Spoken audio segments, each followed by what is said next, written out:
Bienvenidos a Si que quieres hablar de a través de Homosensual, el portal LGBTQ+, en español más leído en México y Latinoamérica. Mi nombre es Alex Oroe, director ejecutivo de It Gets Better México, y como cada semana estamos aquí de regreso hablando de temas que pudieran ser complejos, difíciles de abordar, pero creemos que, o al menos yo creo, que platicando de estos temas con la gente indicada, pues es más fácil de abrir la conversación y perderle el miedo a tener estas conversaciones, estas reflexiones y sobre todo informarnos como comunidad, ya que hay muchas cosas en el tintero, hay muchos temas por abordar y de también tener esta reflexión sobre lo que pasa, no solamente al exterior de nuestra comunidad o como lo que sea que eso signifique, ¿no? De lo que vive la comunidad LGBT por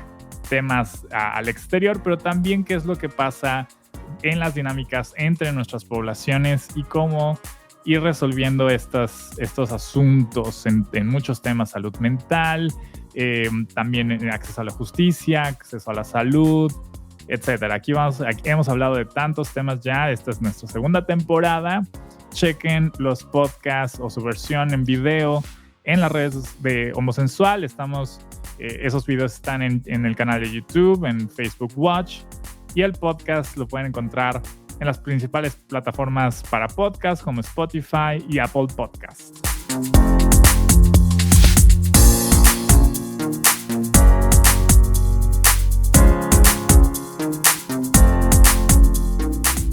Y mi invitado el día de hoy no solamente es una de las pocas personas que en nuestro país tiene o ha tenido estos trabajos de investigación en nuestro país para entender a nuestra comunidad y lo que vivimos, sino que aparte está en un trabajo que próximamente vamos a estar compartiendo de pues, nuevos esfuerzos, ¿no?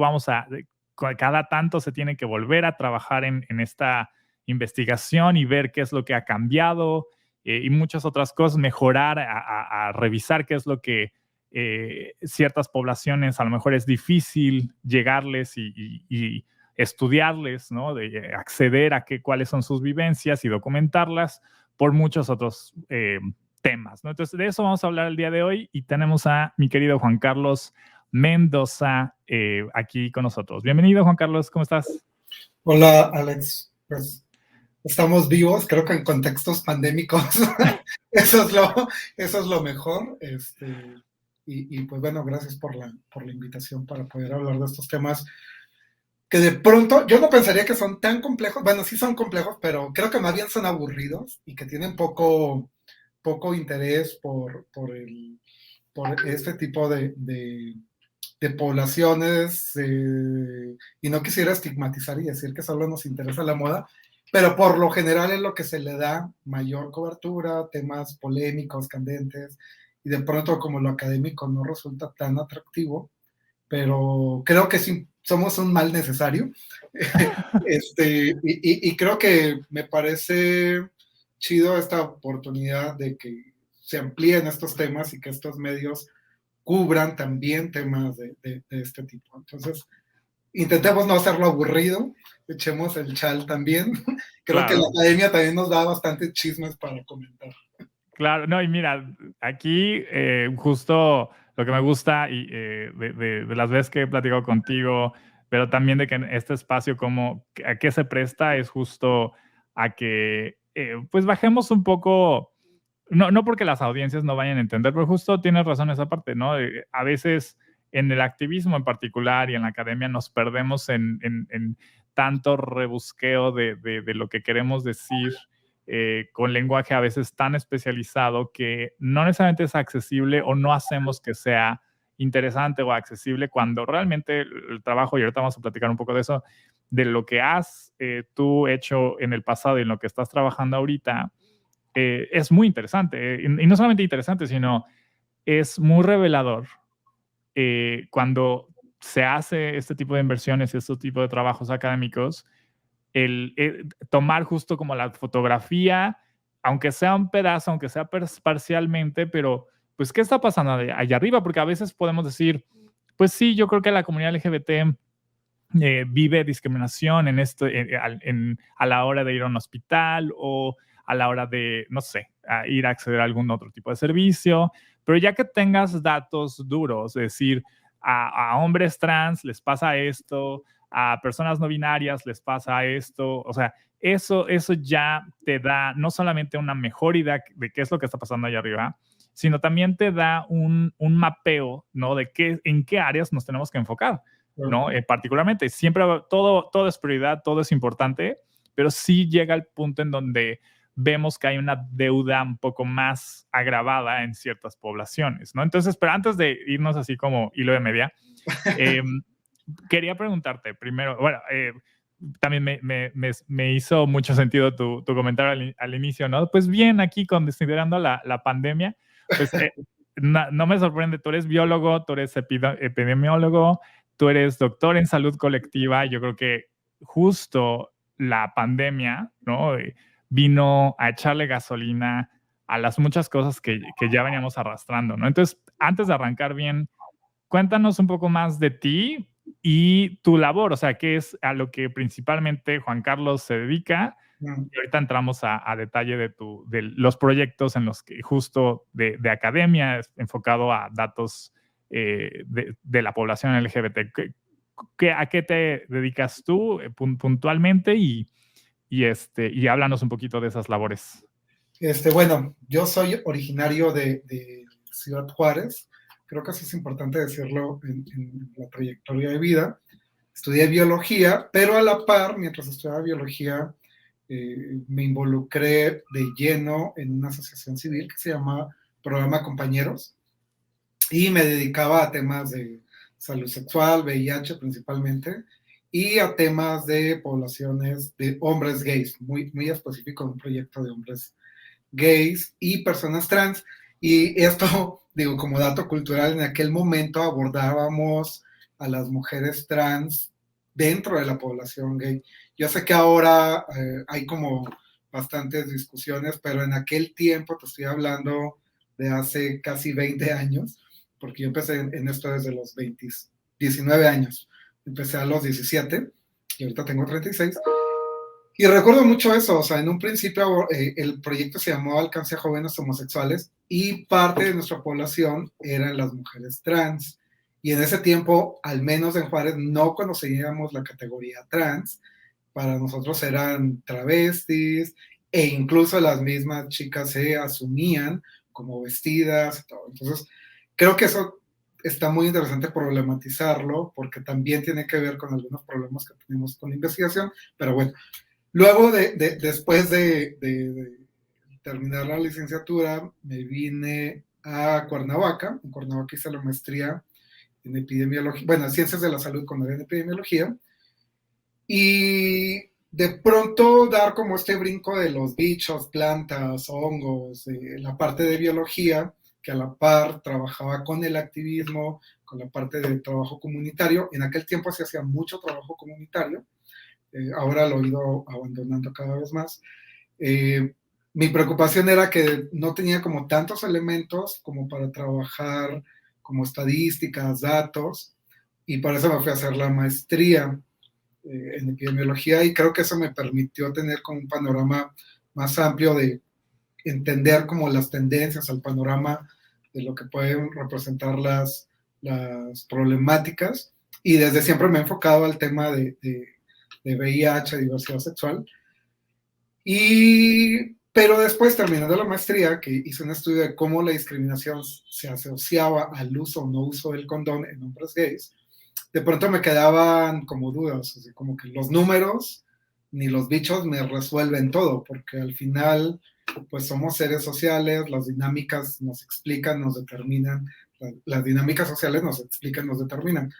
Fue cuando entré a estudiar el doctorado en salud colectiva, que es una combinación entre salud y sociales, y justo para poder entender o tener mayores elementos para ampliar la discusión. O sea, el número de pronto me causaba conflicto, que algo que se trauma mucho uno en estadística es si es significativo o no. Y cuando no es significativo, pues te dices, aunque no sea significativo, la gente sufre, la gente tiene malas experiencias, y sí hay un dato estadístico que te dice que eso no es tan importante, entre comillas, y de pronto eso me generaba bastante conflicto. Al entrar al doctorado empiezo a entender bastantes cosas, la determinación social de la salud, porque mi trabajo está muy enfocado en la salud, y creo que tener estas tres vertientes o estas tres perspectivas me ha ayudado a tener un panorama muy amplio, aunque también hay sus problemas epistemológicos que de pronto sabes poquito de todo, pero tienes problemas para profundizar, porque sí, si me pones a discutir Foucault, por ejemplo, es como, me quedo, porque eso jamás en mi vida de biólogo lo vi.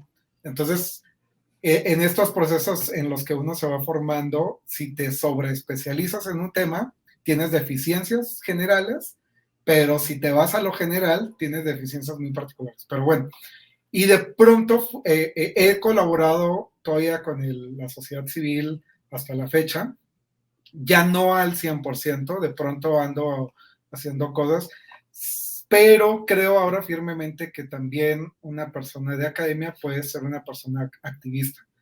Y eso es algo que recuerdo mucho una persona cuando yo estudiaba el doctorado, me dijo, no, es que no puedes ser activista y no puedes ser académico, que tienes que ir por una o por otra.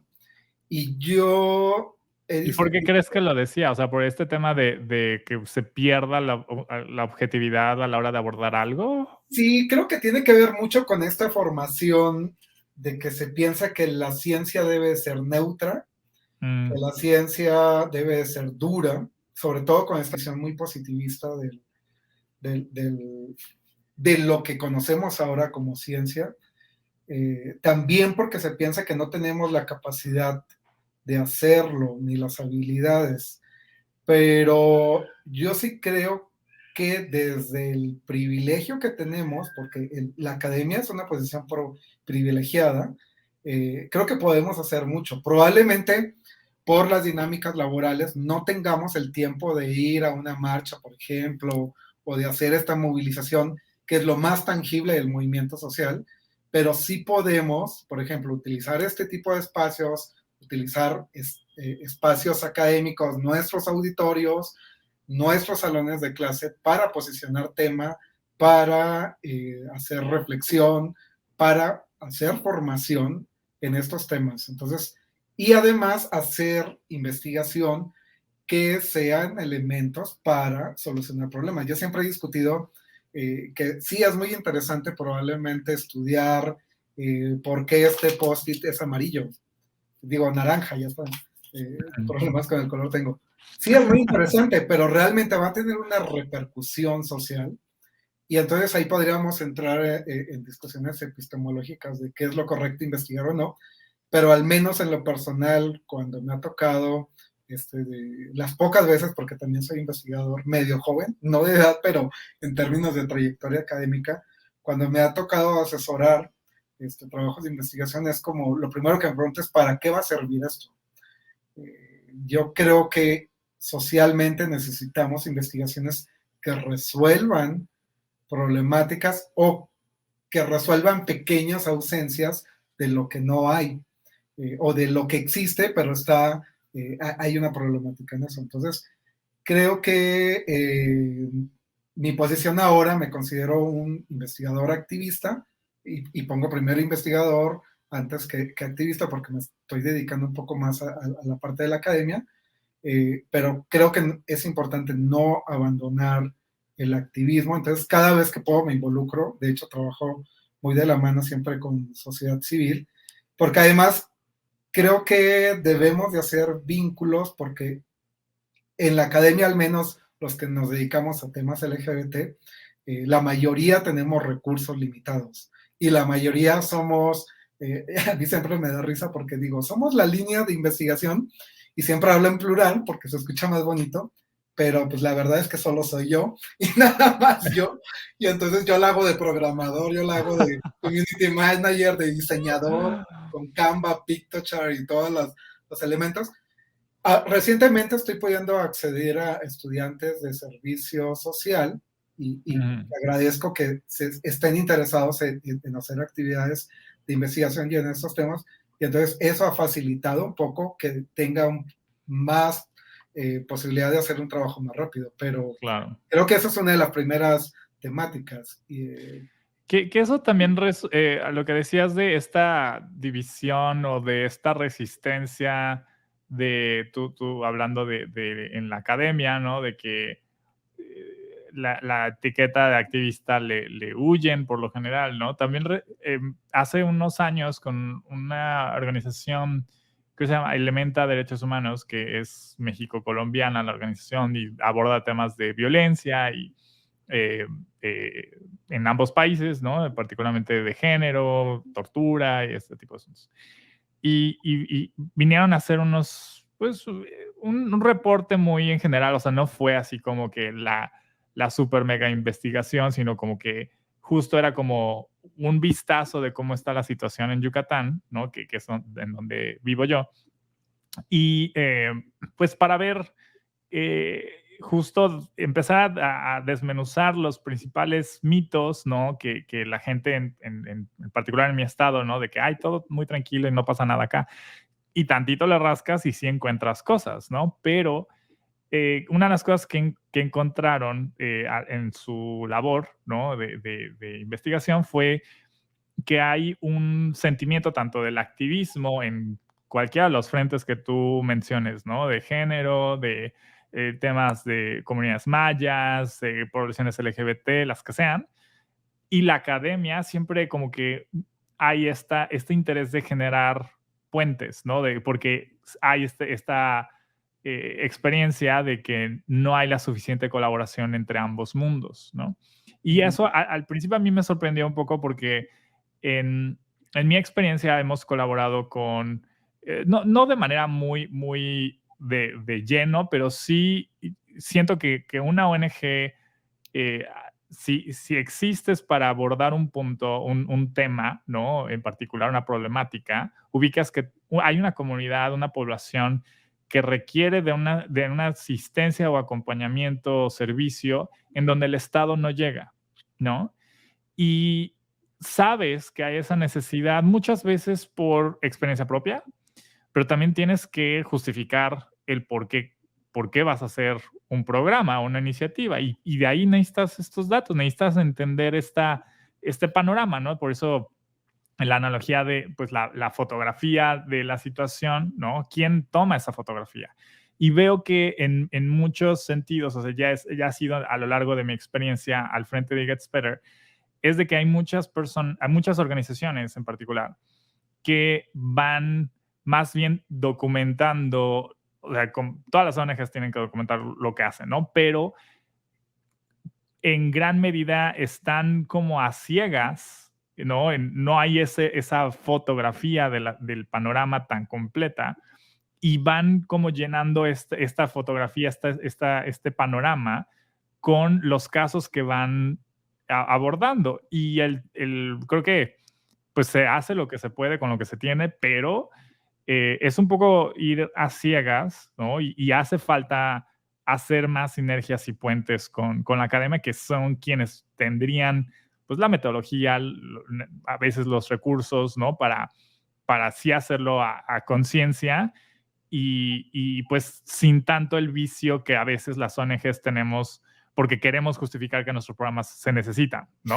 Entonces ahí hay como un conflicto de intereses, Sí. digo yo. Pero esto, ¿cómo o sea, en tu experiencia trabajando en el ambiente, en el activismo LGBT, o en la academia, en estos temas, cuéntanos un poco de qué es lo que has podido hacer y cómo fue la recepción de estos estudios, porque tú estuviste involucrado en unos esfuerzos, bueno, lideraste estos esfuerzos en 2015, 2016, ¿no?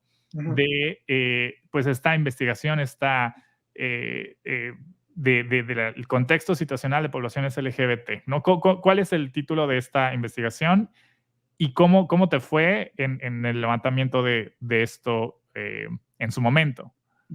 Sí, de los primeros, bueno, el primer esfuerzo que tengo fue la tesis de licenciatura y estudiamos justo cuáles eran los factores asociados al uso inconsistente de condón. Esa fue una encuesta en 2007.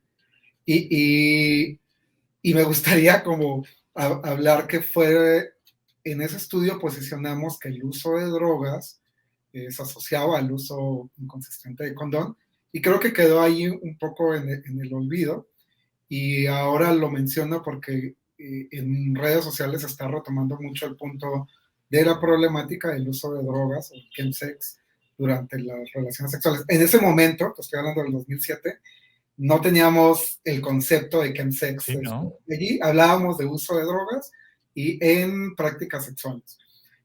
Luego, el segundo esfuerzo que tengo es el diagnóstico situacional de personas LGBT 2015, LGBTQ.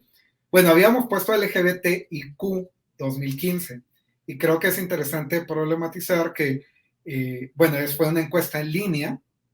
¿Por qué? Porque me parece interesante decir, bueno, en ese momento yo no tenía ningún recurso, y ese estudio lo hice de mi bolsillo.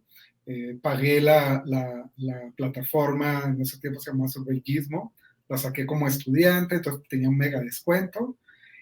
Y lo hice en colaboración estrecha con el doctor Luis Ortiz Hernández de la UAM Xochimilco. Me gusta decir que es mi papá académico.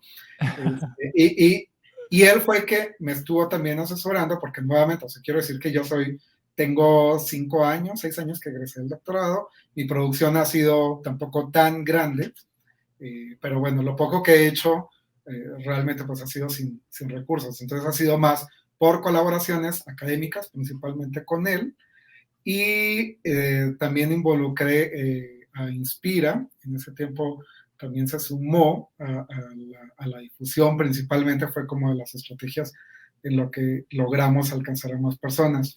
En ese tiempo alcanzamos 6.596 personas, fue un esfuerzo de 4 meses. Ahí nos interesaba mucho, obviamente, el tema que yo me dedico, que es salud. Indagamos temas de prácticas sexuales, indagamos consumo de drogas, hubo toda una sección de mujeres y hombres trans, sobre todo nos enfocamos a adecuación corporal, y otra sección que esa fue muy interesante, que a mí me interesaba mucho, y ahí quisiera como también problematizar algo. Pusimos una sección de prácticas sexuales de mujeres lesbianas y bisexuales. En ese tiempo no sabíamos, no conocíamos, no había documentación de las prácticas sexuales de mujeres lesbianas, al menos en publicaciones científicas. Claro. Y quiero hablar de que sí, y tú mismo lo has dicho, ONGs han documentado el trabajo, y con esto no quisiera menospreciar el trabajo que hacen, porque es importante. Sin embargo, digamos que en este mundo neoliberal hay cuestiones que tienen mayor impacto en términos de qué estudios van a ser tomados en cuenta para política pública versus los que no. Y creo que es importante hablarlo como es. Entonces, para justificar una política pública va a tener mayor peso el artículo publicado en una revista científica que el documento que sacó una asociación local desde su trabajo comunitario.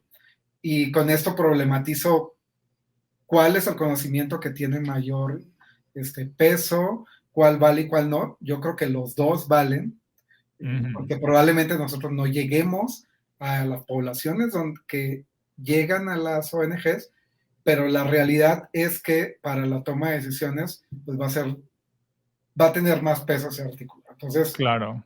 Creo que ahí podríamos pasar una tarde discutiendo por qué pasa eso, pero es la realidad. Entonces, nosotros buscábamos sobre prácticas sexuales de mujeres lesbianas, no encontrábamos, y por eso era como mucho el interés. Y ahí también problematizo por qué 2 hombres gays estudian temas de mujeres lesbianas y bisexuales. También hay toda una discusión si estamos invadiendo la agenda o no. Y yo siempre quiero enfatizar que sí, nosotros no hablamos por las poblaciones, porque no nos corresponde decir, las mujeres lesbianas necesitamos esto. Lo que nosotros hacemos, o nuestro quehacer, es problematizamos, indagamos, analizamos con los conocimientos que tenemos y ponemos los resultados para quien lo requiera, quienes lo requieran. Ahora sí, creo que son a las poblaciones a las que les toca el posicionamiento y la exigencia de esto, y nosotros brindamos pues elementos teóricos o numéricos para que se haga esta incidencia. Entonces, también en ese tiempo, bueno, sacamos ese estudio, tenemos estudios descriptivos, bueno, informes descriptivos. Les explico un poco en qué consiste un estudio descriptivo. El estudio descriptivo, por lo general, se dan frecuencias, porcentajes, e intentamos explicar lo que encontramos de una forma sencilla, de una forma clara y amigable, y vamos haciendo resumen de los principales resultados. Y de ese esfuerzo salieron 4 documentos, y les digo que salieron 4 porque era cuando tenía dinero y le pagaba al diseñador, sacaba un documento, tenía más dinero y sacaba otro documento, y el análisis era muy pesado porque éramos 2 personas escribiendo y analizando esos resultados. Entonces salieron 4 informes, uno sobre participación ciudadana, que también es de los primeros esfuerzos que documenta si las personas LGBT somos de izquierda, de derecha, si somos de centro, y qué acercamientos tenemos con la movilización social. Sacamos otro documento que habla solo de prácticas sexuales. Ahí abordamos el tema de las prácticas sexuales de mujeres lesbianas y bisexuales, que salió muy interesante. Algo de lo que encontramos ahí es, por ejemplo, que las mujeres no utilizan para sus prácticas sexuales medidas de protección para ITS ni para VIH. También discutimos se debería o no de utilizar, porque no hicimos pruebas de detección de ITS. Entonces no sabemos si las mujeres tienen o no infecciones de transmisión sexual por contacto con otra mujer, por prácticas sexuales entre mujeres. Pero también encontramos cosas interesantes, porque también se habla de una como estigmatización o una dirección. Por ejemplo, cuando hablamos de mujeres lesbianas pensamos que solo tienen prácticas sexuales con mujeres lesbianas, y resulta que no, también tienen prácticas sexuales con hombres, y es un porcentaje considerable, y entonces tendríamos que repensar las estrategias de prevención. Las mujeres lesbianas también requieren estrategias de prevención de VIH, de embarazo, etc. Entonces salieron como cosas muy interesantes que de pronto se dan por sentado, se estigmatiza con las personas trans. Documentamos lo que ya se sabía. También es importante decir, no estamos descubriendo el hilo negro, no estamos documentando cosas que no se sepan. No, por siempre se ha sabido que las mujeres trans tienen que recurrir a otros medios que no son profesionales de la salud para adecuar su cuerpo, principalmente las mujeres trans. También preguntamos si habían tenido secuelas, daños, pero ¿cuál es la importancia de esto? Que lo documentamos, lo reportamos y lo publicamos. Entonces ya no es un secreto a voces, ya no es como algo que se queda en el conocimiento, la vivencia común, sino Claro, que hay elementos para decir. Ya no es tan subjetivo, ya no es como, lo decías hace rato, ¿no? De que con las poblaciones LGBT, o sea, podríamos decir muchas cosas que pensamos son una realidad allá afuera, porque de experiencia propia, algo nos pasó, o somos parte de una población y tenemos ahí está, como dices, este secreto a voces de cómo son las cosas, o lo que podemos ver representado allá afuera en las noticias, en medios de comunicación, lo que las ONGs están diciendo. Pero ya tener estos datos duros sí te da un piso un poco más sólido, y que si bien a lo mejor no es como toda la fotografía, todo el panorama, sí es mucho más amplio en ese sentido que lo que una ONG puede hacer en un nicho muy específico, porque hay ONGs que nos dedicamos a atender a poblaciones LGBT, pero también a sectores muy específicos, ¿no? IGATS para México a jóvenes LGBT, almas cautivas a poblaciones privadas de su libertad en Ciudad de México. O sea, como que hay tantas trincheras en sociedad civil, y que lo que decías tú, no es de que lo que tengan ONGs o la academia sea mejor o peor, pero sí hay como el valor que tiene en sociedad civil el atender directamente a poblaciones, ¿no? A lo que se enfoquen, a quienes se enfoquen, eh, pues de academia compensa que va más allá de ese nicho en específico, ¿no? Y la ONG, como te decía, o sea, una ONG queremos probar que nuestros programas se necesitan y son efectivos. Entonces, sí hay como un bias interesante, ¿no? Que academia, pues por ahí entiendo la resistencia a la etiqueta de ser activista, porque sí, bueno, dicen, ¿no?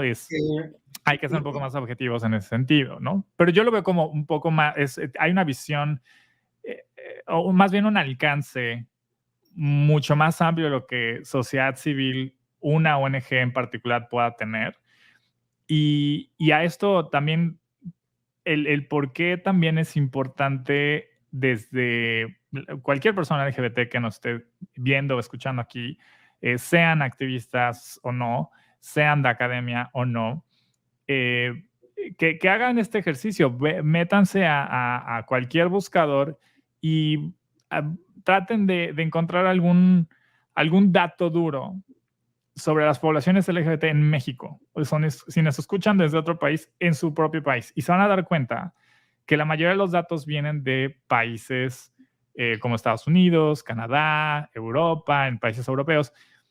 Aquí en México, ¿qué retos hay más allá del tema de presupuestos? ¿Qué es lo que tú en tu experiencia, como dices hace rato, tú lo estabas financiando muchos de estos esfuerzos en lo que hiciste en 2015, 2016? ¿Cuáles fueron esos retos y qué es lo que eh, buscas que en el futuro, puntualmente, si quieres hablar de lo que estás trabajando ahorita, eh, cómo darle la vuelta al asunto, ¿no? ¿Cuáles fueron esos retos principales? Yo creo que uno de los retos que tenemos es que las personas que hacemos o que estamos en la academia, pues es desclosetarnos. Creo que entiendo que el closet puede ser protector, nos ayuda en algunos casos, y con eso tampoco quiero decir que tienes que estar fuera del closet para trabajarlo, pero ayuda. Creo que la visibilidad es importante.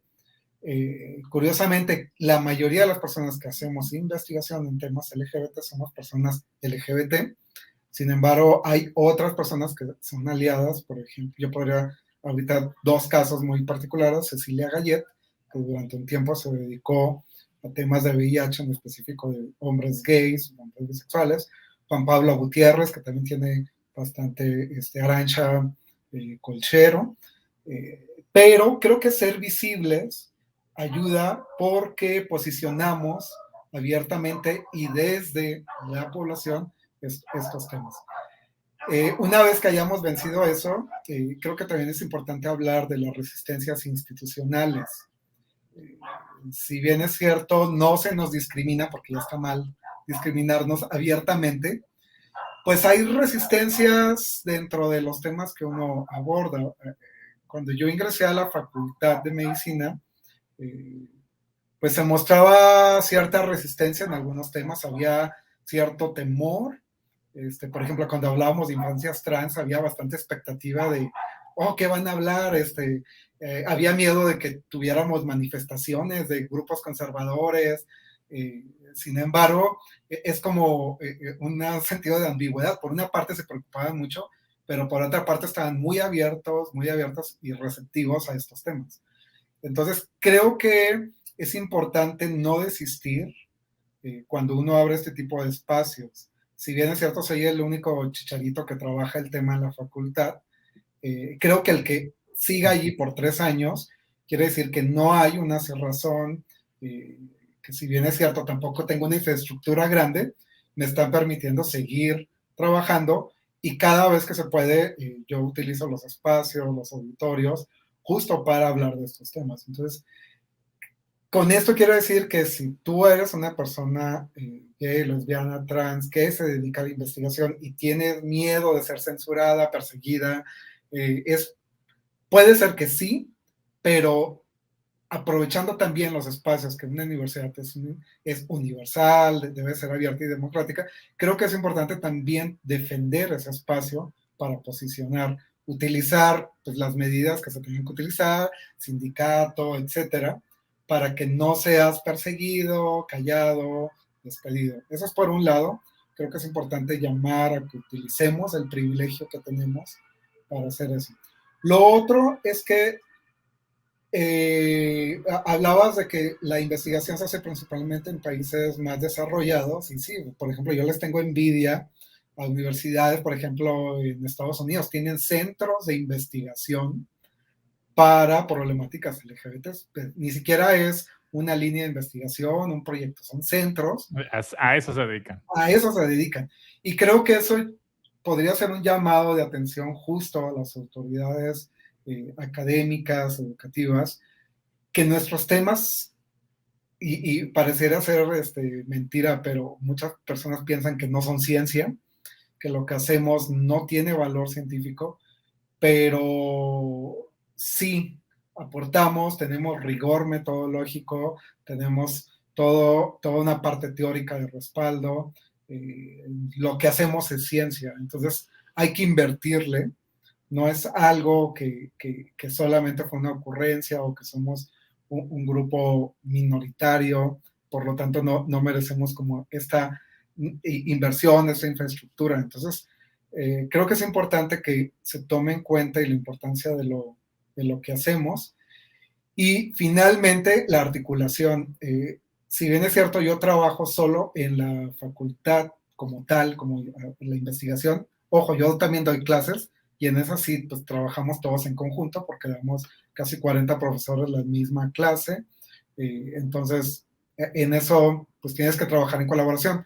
Pero en temas de investigación yo trabajo solo, pero eso no implica que todo lo haya hecho yo. Tampoco quisiera decir yo lo he hecho solito, sino que he aprendido el trabajo interinstitucional, nuevamente con el doctor Luis Ortiz Hernández, con el doctor Ignacio Lozano de la UPN, con la doctora Cecilia Gallet del Flaxo. Entonces, creo que es importante cómo tejemos redes, porque pareciera ser que somos poquitos, pero yo creo que hay muchos, solo que no todas las personas figuran.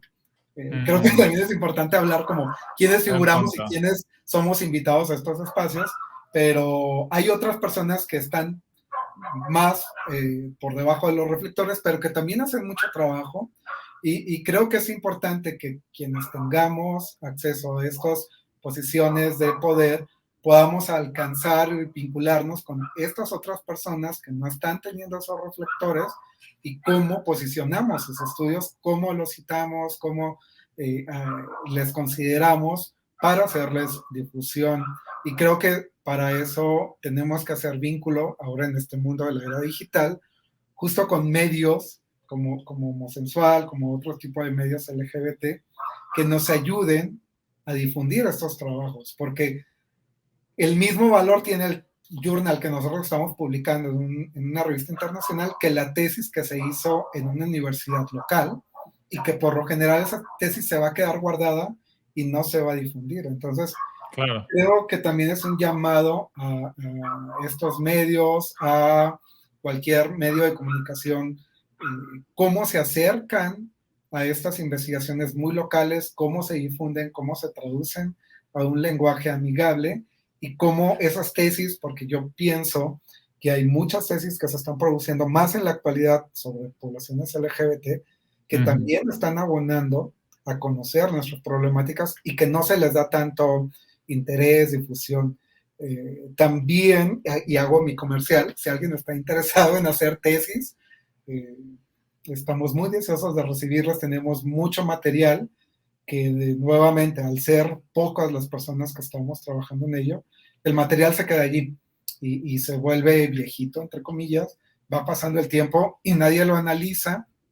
Entonces buscamos tesistas, qué mejor que sean tesistas, aunque no exclusivamente, tesistas que pertenezcan a las poblaciones LGBT. Claro.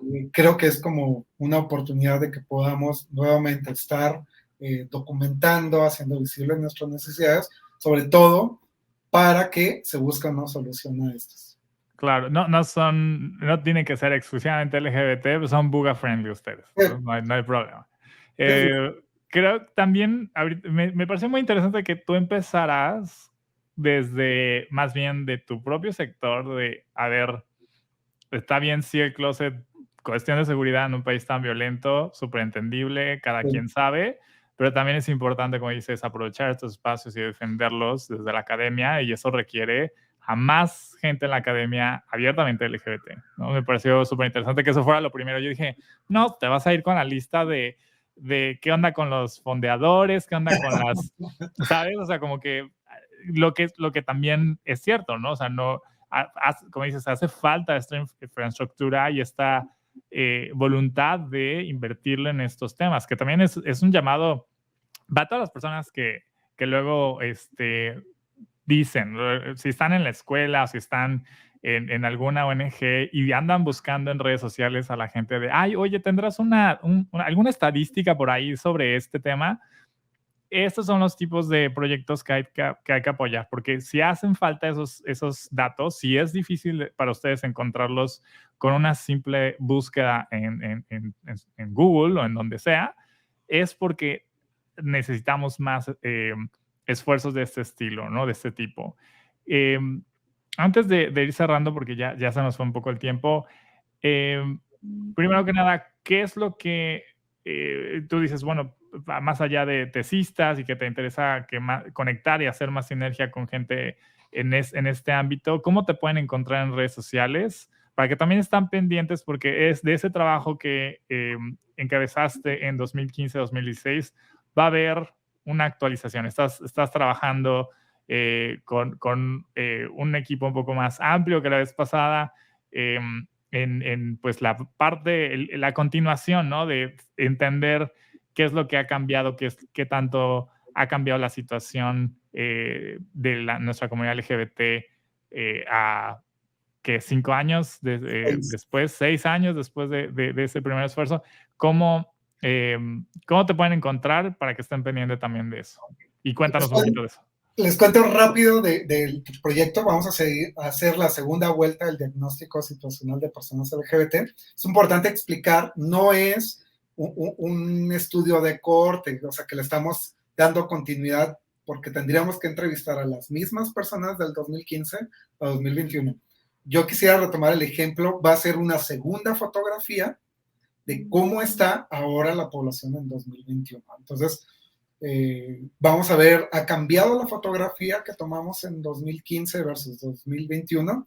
Y yo quisiera, siempre me ha dado la idea de posicionar esta encuesta como el censo LGBT. Si bien es cierto, no alcanzamos a muchas personas. La idea sí es que este esfuerzo se haga, la idea era que fuera cada 5 años, no lo logramos por COVID, pero sí tener una periodicidad para ir viendo las comparaciones de las fotografías. La intención es que se empiece en septiembre, no sé en qué semana, pero vamos a empezar a difundir la encuesta. Es una encuesta larga, alrededor de 20, 30 minutos, pero pues yo siempre digo, pasamos en otras redes sociales, en TikTok, casi 3 horas. Yo creo que vale la pena invertir 30 minutos para que podamos conocernos, para que podamos indagar temas de salud, apoyo social, discriminación y ver, hemos cambiado en 6 años o nos mantenemos o empeoramos en las problemáticas que enfrentamos. Ahora tenemos más colaboradores como It Gets Better, Inspira, la Universidad de California, el Instituto Williams, la Universidad de Toronto y las universidades locales que estamos acá. Entonces, esperamos que este esfuerzo sea un poco más amplio y que alcancemos a más personas. Entonces, si ustedes ven por allí el hashtag responde nuestra encuesta o nuestra encuesta LGBT, se va a tratar de este esfuerzo. En las redes de It Get Better nos van a ver también. ¿Y cómo nos encuentran? Tenemos la página de Facebook de la línea de investigación en salud y bienestar LGBT. Si ustedes ponen la diagonal salud LGBT UNAM, nos van a encontrar tanto en Twitter como en Facebook. Y mi Twitter personal es @MendozaJC, aunque casi no publico mucho más que eventos académicos y sigo a sextuiteros, a activistas, a académicos, o sea, realmente soy medio aburrido en Twitter, no, no lo uso mucho, pero donde se enteran del trabajo que hacemos en la línea es Salud LGBT UNAM, tanto en Facebook como en Twitter, y ahí van a encontrar los informes. Tenemos, por ejemplo, ahorita tenemos fijado en la página de Facebook el informe sobre una encuesta de vivencias LGBT ante la COVID-19. Si ustedes necesitan datos de cómo las personas LGBT han enfrentado la pandemia, allí lo pueden encontrar. Y vamos publicando cuando hay conversatorios, conferencias, etc. Perfecto, perfecto. Pues así lo vamos a estar compartiendo en redes sociales. Y Homosensual, sé que a veces con cada invitada de aquí les digo, sí, Homosensual, vamos a hacer esto. Y yo soy un colaborador. Pero definitivamente yo sé que este medio aquí han tenido como prioridad, ¿no? Justo darle luz a estos esfuerzos, porque justo vamos a poder entender y atender mejor a nuestras poblaciones si tenemos este conocimiento base, ¿no? O sea, ahora sí que la información, ¿no? Entonces, ahí vamos a estar compartiendo también desde It Gets Better México estos esfuerzos. Y quería también decirlo, ¿no? También al enfocarnos en particular con jóvenes LGBT y en salud mental, de los datos que ustedes encontraron en 2015, 2016, de ahí hemos usado mucho estos datos, ¿no? Yo creo que organizaciones que nos dedicamos a esto, pues hay que seguir insistiendo en que nuestras poblaciones participen, que como dices, que se tomen estos 20, 30 minutos y la compartan, porque justo nos vaya a ayudar a armar bien el rompecabezas, a ver la fotografía más completa de nuestra comunidad. Muchas gracias, querido, por haber venido y por todo lo que haces en estas áreas a favor de nuestra comunidad. Y pues seguimos aquí pendiente. Ya hablaremos cuando tengamos el tema de los resultados, ya los platicaremos para ahora sí ver qué dijo esa segunda fotografía a 5 o 6 años después de la primera fotografía que tomaste. Pues muchas gracias y seguimos por acá en contacto.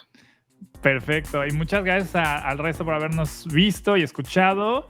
A mí me pueden encontrar como Alex-Oroe en Twitter y en Instagram. Y sigan todas las redes de Homosensual como @soyhomosensual en todas las redes sociales. Y estén pendientes del próximo episodio. La próxima semana nos vamos a ver y escuchar de nueva vuelta por este lado. Muchas gracias. Bye bye.